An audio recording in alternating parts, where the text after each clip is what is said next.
So I'm talking a bit about how I approach word setting and what I do when I have my text in front of me that I'm going to set.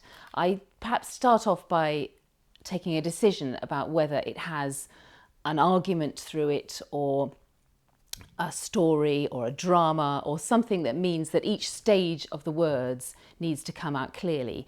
The way I would approach it would be to have the words written down. I'd probably have lots of copies actually, and I'd put them everywhere, and I'd try to learn the text from memory because it needs to be internalised. And in that process, certain things start to occur to you.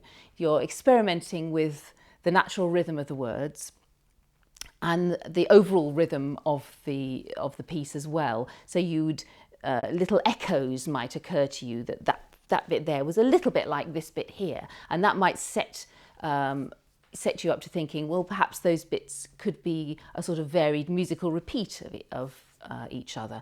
And you might have an overall structure would start to emerge out of this. Once you're at a level of working on a passage and you're setting it in a linear fashion rather than looking at the whole structure at once, then you become concerned with how to use emphasis, how it fits on the beat or off the beat or with the syncopation. You can do it with the duration just by simply giving it a long note that could emphasize a word or part of a word. You can do it with pitch. Typically you might go for a high note where it's emphasized. It could be a sudden low note, something different.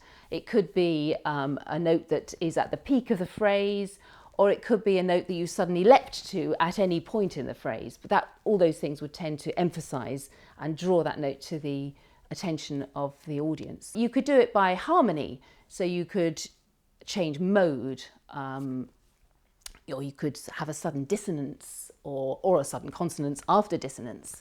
All those ways might suggest a change at that word. There's something particular about that word that has changed the state before it.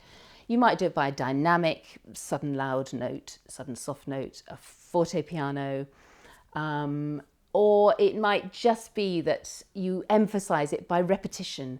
It just becomes part of a backwash. So in some ways you're emphasizing it, in some ways you're taking a step back from it and you're making it part of a larger canvas. For example, you can make an accompaniment out of one word, and then something can float along over the top, and that word is given emphasis, but you stop listening to it as a word. In the end, you're just listening to the sounds of the word and the sounds of the voices, and they fade into the background, but you have still done your job of emphasizing the word.